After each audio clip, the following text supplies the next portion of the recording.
Happy Thursday, friends. It's great to have you join me, and thank you so much for making the time. If you're joining me on the replay, happy replay day to you as well. As you know, we're live, and I'm excited to welcome you to today's live Level Up conversation.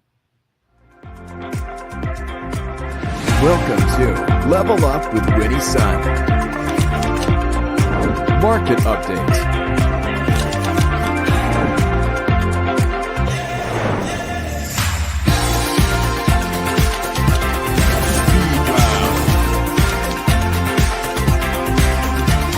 Award-winning financial pro. Get ready. I present to you Level Up with Winnie Sun. Hello, friends. I'm Winnie, your host, Forbes contributor, CNBC council member, and award-winning financial pro, here to keep you on top of all things relevant, trending business news. But you know what makes our show special? Well, you got it. That's you. Because you're part of today's discussion. I'm always grateful to have you join us. I want to say a quick hello to Sadiq joining us from YouTube Live. Sadiq, thank you so much for making the time. And of course, and thank you so many of you from all the different platforms. I see many of you joining us live today.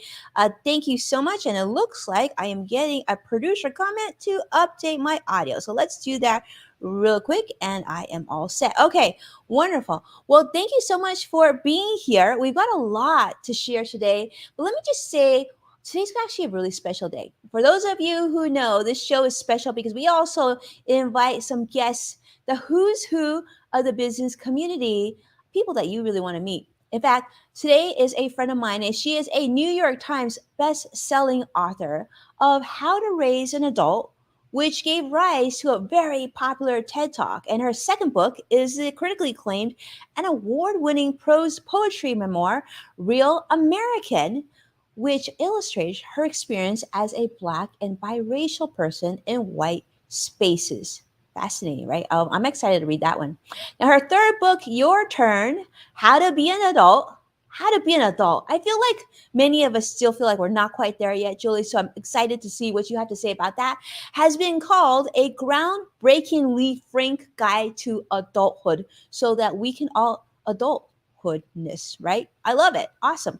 Well, let's also start and talk to you. You know what we do. We always start and talk to you about how the market closed and some of the news that you should be paying attention to. By the way, got to say a quick congratulations to our friends at JetBlue. JetBlue just successfully made a acquisition of Spirit Airlines. They're going to be the fifth largest airline in the United States, and also a congratulations to our friends at Apple and they had really good earnings announcements earlier today.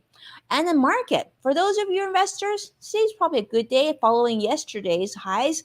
The Dow closed up 332 points, the Nasdaq up 130 points, and the S&P 500 also up 48 points. So positive across the board. Now, one news that you may have seen today, well, unfortunately, it looks like we may be, yet again, I feel like we said this yesterday, but yes, yet again, getting closer to recessionary periods. Now we are at 2 consecutive of negative quarters, which technically some people say, well, that means you're in a recession. But the Fed says not so fast. We're not quite there yet. We still have a robust job market. And of course, revisions on QT GDP.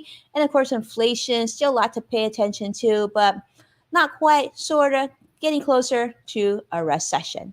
I want to say hello also to Vicky Garvey joining us on Facebook Live. Hello, Vicky. It's great to have you here with us, Joshua, YouTube Live. Thank you so much. And for those of you who are joining me for the first time, welcome to the show. Don't be shy. Let us know where you're joining us from and, of course, how your week is going.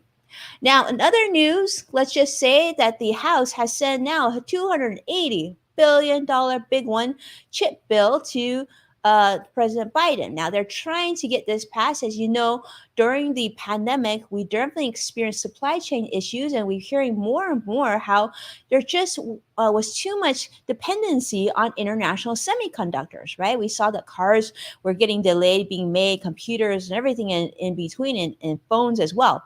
So this new historic bill that's being discussed right now allocates funds for computer chip companies to produce, research, and develop semiconductors. Now, if you have a smartphone, you're watching me on your computer, you probably are surrounded by semiconductors. So this is probably interesting news to you for sure. But speaking of interesting news, and speaking of people I love spending time with really brilliant people. And today's guest is someone I have been excited to welcome to the show. So let me not go on any longer and introduce you to Julie Lythcott-Haims. Julie, welcome to the show. Winnie, it's so great to be with you and your amazing community. Thank you so much for having me. Well, it is such an honor to have you. And in fact, if for those of you who are new to Julie, let me just tell you, if you just do a quick Google search on her, you will be amazed. I had the pleasure of meeting her a few months ago, and I was like, I can't wait to have her. So I'm gonna ask her, I'm gonna email her, I'm gonna see if she could do this. But let me just go through this with you, just so you can see. So Julie believes that she believes in humans, don't we all? But especially so, and she's deeply interested and gets in what gets in our way. Her work encompasses writing, speaking, teaching, mentoring, and activism. And actually, she's going to share something very special with you today. And I think it's going to be like one of the first times she's talking about. So I'm super excited. But she's a New York Times best-selling author of How to Raise an Adult, which gave rise to, we talked about, the popular TED Talk, her second book, Real American, and her third book, as you know, Your Turn, How to Be an Adult. She's based in San Francisco with her beautiful family. She has degrees from Stanford, Harvard Law, and California College of the Arts. And she currently serves on numerous boards, including, now many of parents will know this, Common Sense Media, the Black Women's Health Imperative, and so many more. So, Julie, how are you today, by the way? And how do you do all that you do? Winnie, I'm well today, and I don't say that lightly. I think we've all been through our own roller coaster with the pandemic. It's hit each of us differently, and we've been impacted personally in terms of our health, in terms of our families, in terms of our income, our work. Many of us have been hit. And so I'm able to say today I'm feeling well. I've got my baby girl visiting home. She goes to college on the East Coast, and she's with us for just a few short weeks. And, for those of us who are parents, when you've had a kid grow up and kind of sort of fledge the nest, when they come back, you just have this like, woohoo, fluttery feeling of delight. And I'm in that space right now, real rootedness in family right now, even as work is quite busy. But I'm super excited about a couple new projects, and I know we're going to talk more about that. I know. I love what you said. I feel the same way. Like, my kids are off in school right now, but like the moment they get home, Julie, I feel like it's like your happy place, right? Everything, like nothing can really get you down because you just feel complete at that time. But I want to talk to you about this. First off, we got to talk about the website. We got to talk about some of the projects, but I want to jump right to the beginning of this because this is actually really excites me. Your website says that you root for humans. Yeah. I root for humans. I think like we are pro-human, right, Julie, here?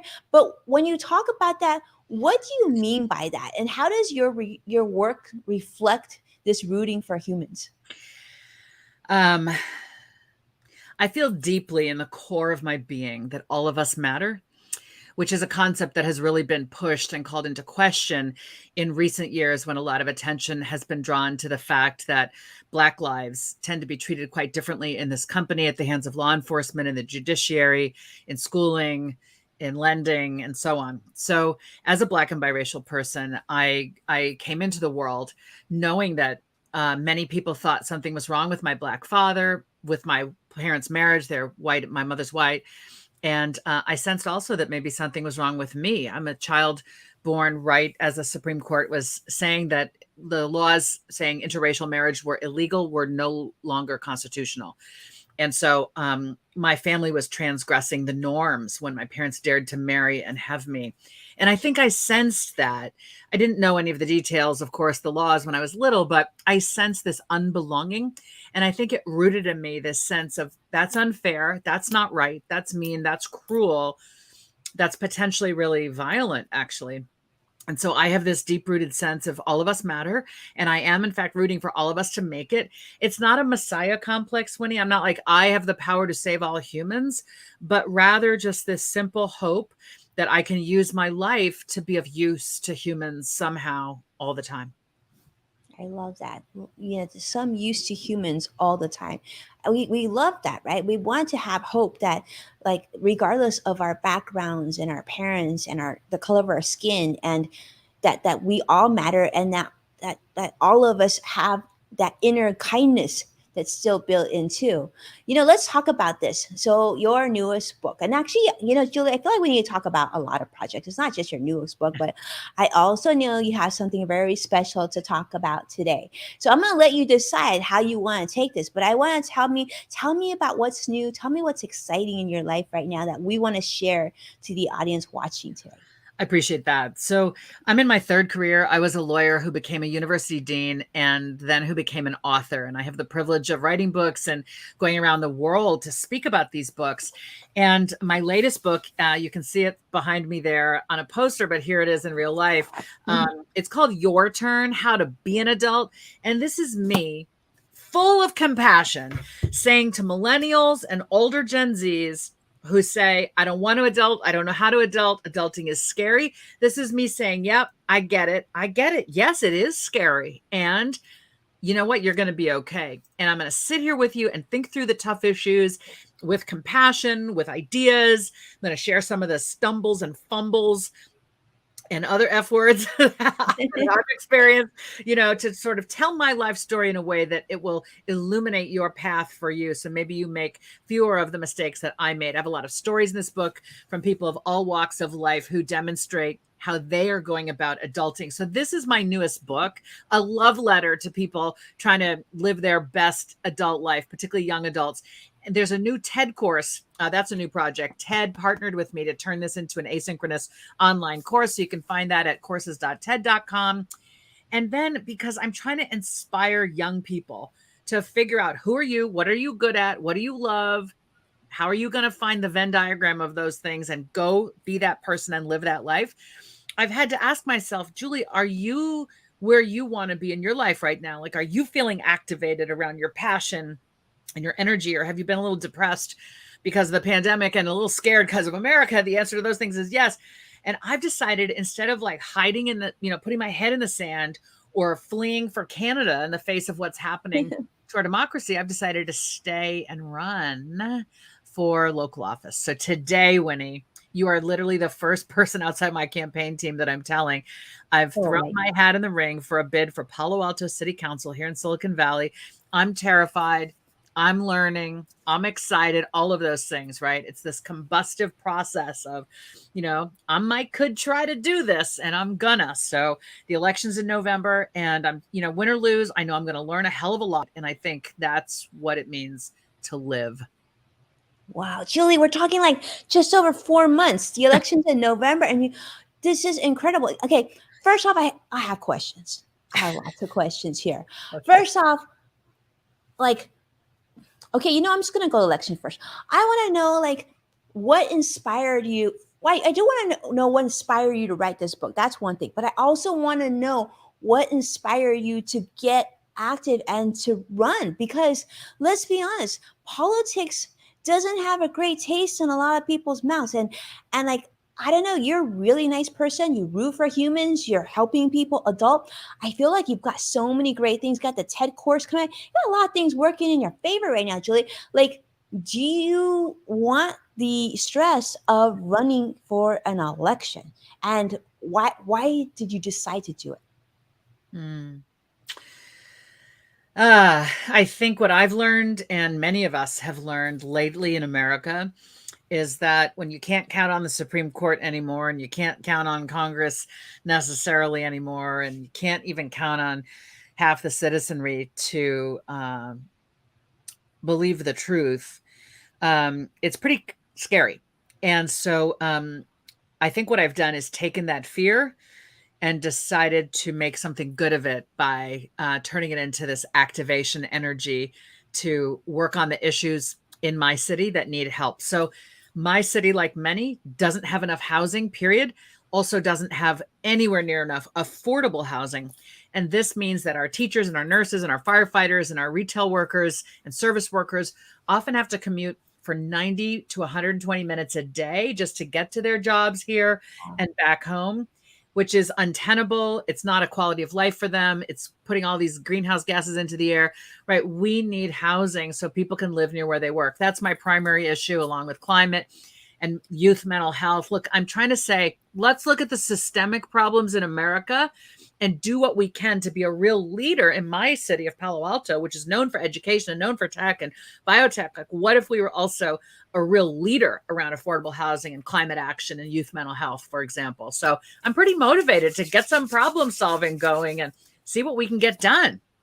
I love it. I mean, and Julie, and for those of you who are watching, maybe aren't familiar with Palo Alto is one of the most affluent communities in all of California. We're talking like they basically are a feeder to Stanford University. This is like a really, really posh area. And certainly, as you know, Silicon Valley companies have done very, very well. And therefore, a lot of employees who aren't making, they're making six figures, but they might not be making high six figures. They're having trouble finding affordable housing. So this is sort of the thing that Julie is talking about. Very interesting, Julie. And I'm sure, wow, I'm sure a lot of people are very excited about you running for office. And I'm so grateful that you're sharing it with us here on the show.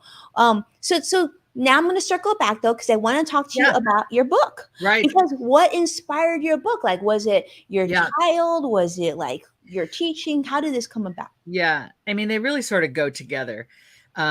Young people have been saying for some time that they find it daunting to enter adulthood, whereas maybe in our generation, I think we're roughly the same age. Maybe I've just, I might be older than you. I apologize if I'm making you older than you are. Okay. But anyway, Gen X and boomers, we just entered adulthood. It was like, yippee, I'm an adult. Thank you very much. Millennials were like, hey, this looks really awful. And a lot of media people, a lot of influencers critique millennials like, oh, they're snowflakes. Oh, they're so fragile. And I'm here saying I was a college dean at Stanford. I worked with thousands of them.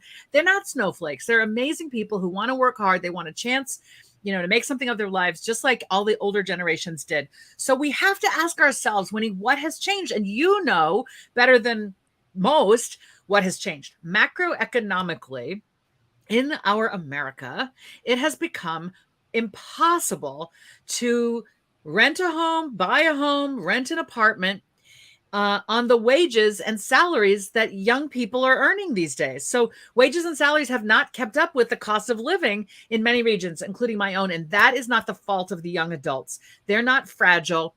We've let them down in terms of the way we've managed our economy and the various policies that would be in place associated with housing. So I'm here with a lot of compassion for a whole generation that's feeling lost and afraid. I'm here saying, you know what? It is scary out there, but with a little help, a lot of hard work, and some luck, you're going to be absolutely fine. I think we all need to hear that we're all going to be absolutely fine. In fact, Julie, I just spoke to an employee group at NBC today. And, very, like you said, mostly mostly Gen Z and millennials. And you're absolutely right. They're overwhelmed with student debt and credit card debt. And like, how are they going to pay rent? How are they going to ever be able to save up enough to buy a home and get that down payment right here? Especially in certain cities here across America, it's just you're being priced out and you're out competed by other people that just seem to have limitless amounts of money. Well, Julie, you talked about a little bit, you talked about the pandemic. You obviously, things have changed quite a bit. And one thing that you and I noted from one of our previous talks is you've talked about how people are struggling. And I was wondering if you could maybe delve into that a little bit. How does your book help with people who are struggling? And you're using examples and a mashup of genres and self-help, but what do you do there? Yeah, so this is a very big book. One of the reasons I'm delighted that TED partnered with me to develop a course. Some people can't get through a book that's 450 pages, and they need a different format, like video and exercises and so on. So that's awesome. The book is there for book lovers, and it's rich with stories of other humans and to-do lists, or not to-do lists, but like listicles of how to build a better character and how to hustle at work and how to be more effective in your relationships with humans and how to manage your money and how to cope with your mental health. Like there's so many self-help lists. And, I think at the heart of it is I want you to know who you are.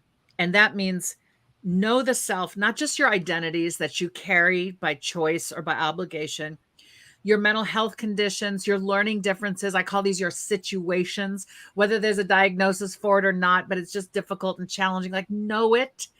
love the self that you are, and be curious about what do I need to do to look after this self so that I can live the life that I want.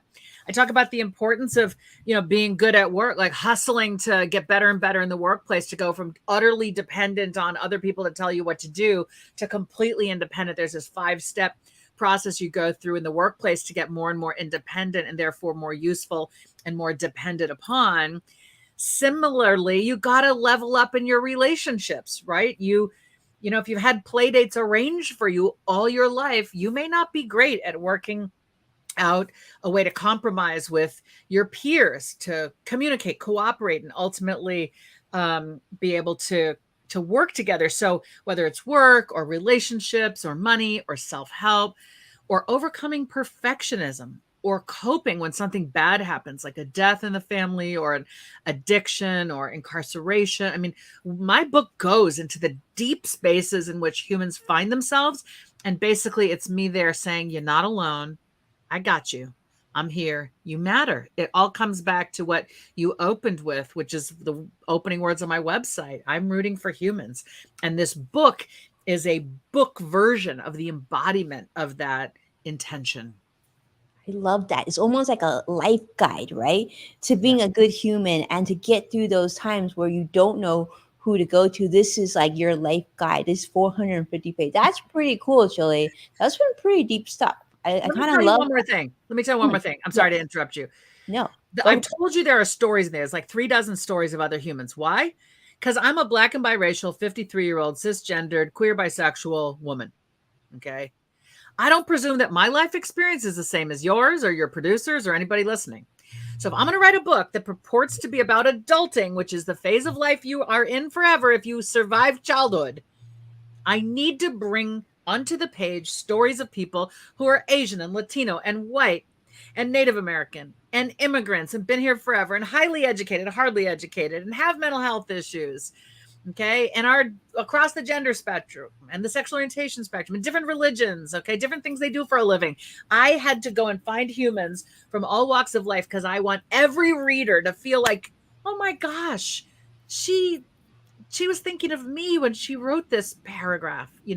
I'm hoping every reader will have cause to feel seen, because when we feel seen in a piece of writing or a movie or a television, or in a conversation, it's like, I'm not irrelevant. Like, I matter. I'm trying to convey that very respectfully to my reader by putting the stories of myriad people unlike me on the page. And then the beauty, Winnie, is look at what we all have in common. Okay, this queer person whose family was estranged because they couldn't accept his queerness, but they finally came around and grew. Look at how much he has in common with this straight person who was estranged from his family because they didn't like his choice of profession. And listen to the voices of both of them in the anguish of rejection of family, how they develop this sense of, you know what, this is who I am. And if my family can't accept me, well, ultimately that's on them. That's an example of the type of rich, authentic, I think, powerful stories that people have given me permission to include in my book. I love that. It's those core values and those core themes. I think we've all felt like we didn't belong, right? Or we weren't seen, like you said. I think that's a really powerful word. We felt like we weren't seen. But in this book, we can find correlations where people that you may never actually expose yourself to, you may never be in the same room with them, but you can find that commonality through a book. And maybe next time you find yourself in a situation with someone completely different from you, you can quickly identify what your core values are and perhaps your new best friend too, which is really exciting. And Vicky is saying, yeah, we're a part of your book. Yes, Vicky joining us from UK. Thank you so much for your thoughts. I see CrossX Fighter. Joshua, thanks so much for joining on YouTube Live. Thank you so many of you for being here with us. We're getting a lot of hugs and emojis. So thank you so much for that. Yeah. What I want to talk about this, I love this. So this book comes with the commitment to inclusion. Yeah. I love this. The commitment to inclusion. Can we just I almost feel like we need to give a round of applause. The commitment to inclusion. We need more of that. So you need to talk to us about, Julie. Is this I almost feel like this can almost be like your rally cry for running for office here. Talk to us about Interesting. So, thank you for mentioning it. It's something I was important to me, and I'm proud of it. I've actually written up the commitment to inclusion. I've a little, printed out PDF of it. It's on my website, julielythcott-haims.com. This describes how I went out and found the various humans whose stories I put in the pages of Your Turn.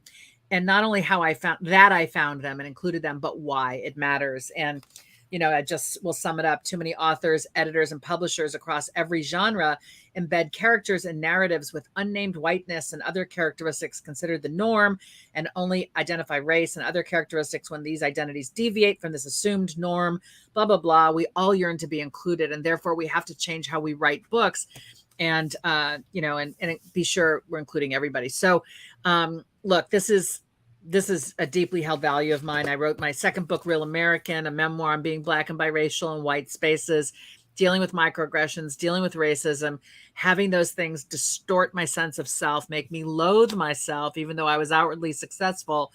I was just trying to never be called the N-word again. So I just have a big heart for those who have been marginalized, being brought into the center. Not to exclude those who have always been in the center, right? There's room for all. So, this is near and dear to my heart. And I'm secretly trying to change publishing with the way in which I've written Your Turn. Well, maybe I feel like if anybody can do it, Julie, you can do it.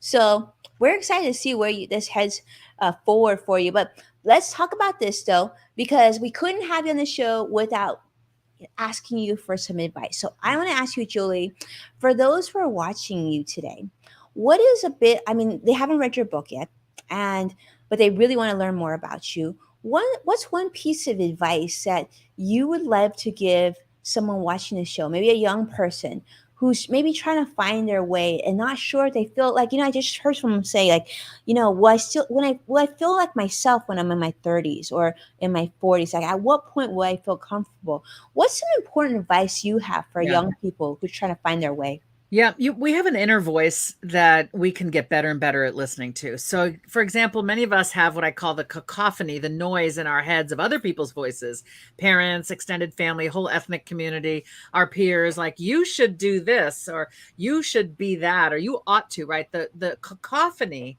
the other people's voices will tell you what they think you ought to do. But I invite you to ask your own self, listen to your own voice. Ask yourself this. What would I do if it was only up to me? What would I do if they would love me no matter what?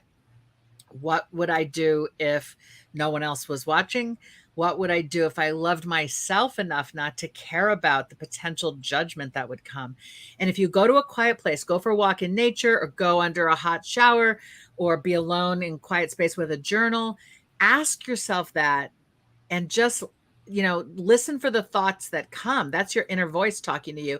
And if you get the oughts and shoulds, well, you're always supposed to, we always thought you'd be a doctor, we all expect you to go to Wall Street. But like, say to yourself, you know what, just for a moment, I'm gonna turn those voices off, because I want to just invite myself to answer, but what if it was just up to me? What would I do?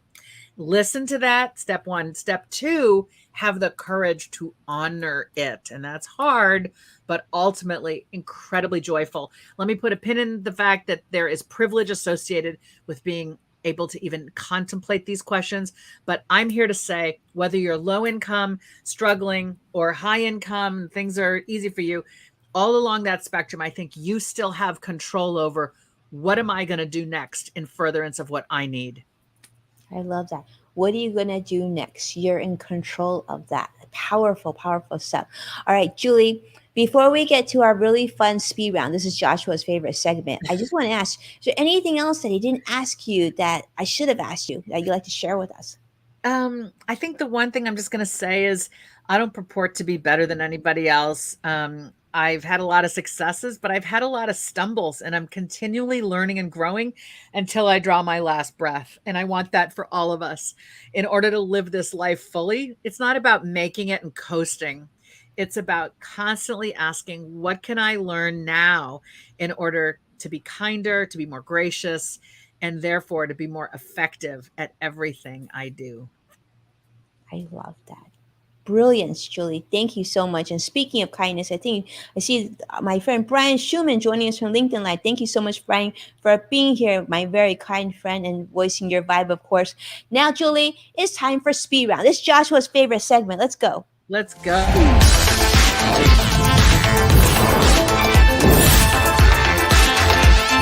Speed round.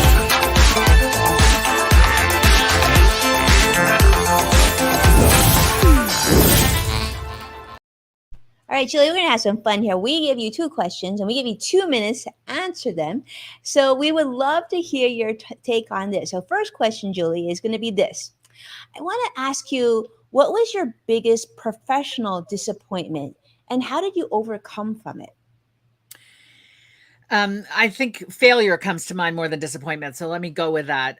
I was in my second career as a university administrator. I had pitched my dream job, Dean of Freshmen at Stanford, and they had given me permission to go try this, create this position. And I was about 18 months into it, and I thought I was crushing it. The students seemed to appreciate a small office dedicated to the newest students.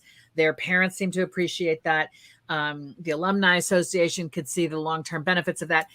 But a colleague took me out to lunch, and we had a lovely lunch. And then when she was dropping me off, she just stopped her car and said, "Julie, I need to tell you something. There are colleagues who are saying you're a ladder climber who does not care who she steps on the way to the top." And I was so embarrassed, Winnie, to be the person who needed that feedback. And I was just, trying not to cry. But ultimately, I was able to, it was a fellow Black woman who was telling me this, so there were no racial dynamics. And I was able to lean into the feedback, become much more collaborative, take other people's needs and interests into account, look for partners in the work instead of trying to prove that I was the best in the work. And so this is an example of how feedback, one of those, what I call life's beautiful F words, which we're afraid of: failure, falling, fumbling, floundering, feedback. These are actually our greatest teachers. And if we can get over the initial humiliation, embarrassment, shame, ingest it, mull it over, we can ask ourselves, okay, what am I going to do differently? And now that I've been given the gift of this information, and I was able to really take that in and transform my way of being and level up. I love this. Amazing, Jill. Thank you so much for sharing that with us. I think many of us have experienced that type of what you describe as failure, but what a beautiful lesson that was. And I'm sure you're very grateful for the friend and colleague who shared that with you. Yeah. All right. So here's the second question, Julie. Yeah. We believe that everyone has their own yes factor. Some people call it superpower. We here on the yes factor call it yes factor. What would you say, Julie, is your yes factor? I'm not sure I know the right way to put this, but the person or the thing that comes to mind is my life partner, Dan. We've been together since he was 19 and I was 20. And we're about to have our 30th wedding anniversary and 34 years together. And we've grown up together. We've worked hard to continue to learn and grow in our marriage, in our relationship. And Dan is the thing I'm most proud I said yes to. And I'm proud of the fact that I have worked to be the partner he deserves. And having Dan in my life makes my life sublime. Dan is the best thing that ever happened to me. Oh my goodness, Julie. I love this. And we love Dan. And we just love this story. And thank you so much for your graciousness, your honesty, and congratulations on your announcement today. We here at Level Up are rooting for you, and we are so grateful for you being here. And by the way, I gotta mention this because Julie didn't. We talked about this just a teeny bit, but Julie is a phenomenal public speaker, professional speaker. So if you get a chance to ever hear her speak, I think you're going to be in for a treat. But thank you so much, my friend, for being here and being so genuine with us. Just grateful. Just my grateful. pleasure. What a great human you are, a great community you've got, and that you've developed, Winnie. So such an honor to be with you and yours. And for anyone who listened to me and Winnie today, whatever came up for you is valid. It's a clue from you to you that what we said was important to you. So take that out into your evening, out into your weekend, okay, out into August, like lean into whatever it was that came up for you as we spoke. That matters. That's your inner voice speaking. That's your inner voice. I love it. I love it. And see, Brian Schumann said, "You never lose. You either win or you learn, and you always and if you get up each time you fail, you will always win." I love that, Amazing. Brian. Brian with the wisdom. Yeah, we love Brian Schumann. Thank you so much, Thanks, Brian, for Brian. sharing that with us, and thank you, Julie, for all this. And definitely, let's do it one more time. What's the book name, Julie, and where can we get it? Okay, thanks, Winnie. The book is Your Turn: How to Be an Adult. This is my love letter to anyone struggling with adulting. Whether you're 18 to 34 or in your 40s, 50s, 60s, 70s, 80s, this book was written for you. Written for me, written for you, written for all of us. I love it. Thank you so much. And thank you so much, my friends, for being here with Julie and watching and supporting us and being here a part of our program. As you know, we are so grateful to have you live and to be able to share your comments and your thoughts on, you know, the discussion that we're having today. So do me a favor, take a moment to share this show with someone that you care about. Share it all over social media. I'd really appreciate it. Tag me so I make sure I can properly thank you. And as a reminder, you can find full episodes of Level Up on NASDAQ, KBCW, the Amazon Fire, Roku, and many other platforms. And of course, we're excited to share that Yes Factor with Winnie Sun is our brand new podcast by the LinkedIn Podcast Network, and it's available anywhere that you tune into podcasts, and especially on Apple Podcasts is where I actually tune in. So with that, I want to wish you well, wish you safe, have an amazing week, and I can't wait to see you again tomorrow. Thank you so much, Julie. Thanks, Winnie. Thanks, everyone, for being with us. Bye.